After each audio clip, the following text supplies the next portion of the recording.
I cannot even believe this is happening to me. Is that the way you felt when you found out that you were having to deal with a divorce? I know I did. This is Marianne Hughes with Special Family Transitions. Have you ever had such a trauma or loss in your life that you just could not believe it, were in such a state of shock, and did anything you could to just not deal with it?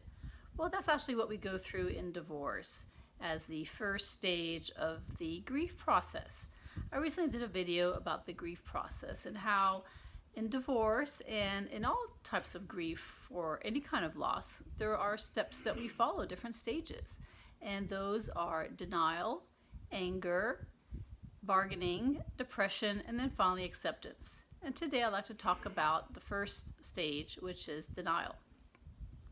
And in denial, we'll have feelings of avoidance, confusion, shock, fear, numbness, and blame. And that's our body's way and our mind's way of protecting ourselves from the overwhelm of the loss that we're dealing with.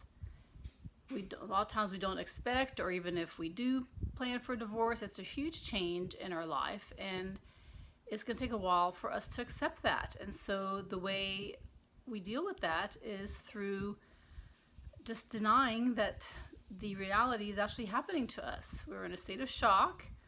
I know my divorce, when it first started, my separation, I didn't really think it was happening. I thought it was just temporary and that we could make things better.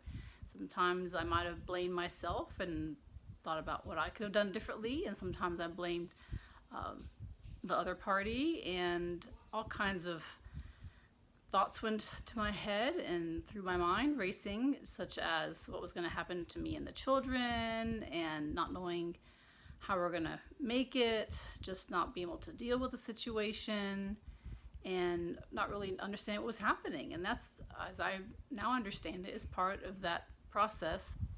But it's great to know that this is one of the normal steps that we go through in a divorce and any kind of loss, to be able to slow down the process, be able to understand and deal with what is going on around us, so that then we can go on to the next stage and actually deal with the situation head on and start taking action. So I will look forward to doing future videos on the grief process and covering the next stages. But in the meantime, stay strong and you can do it. Take care. Bye-bye.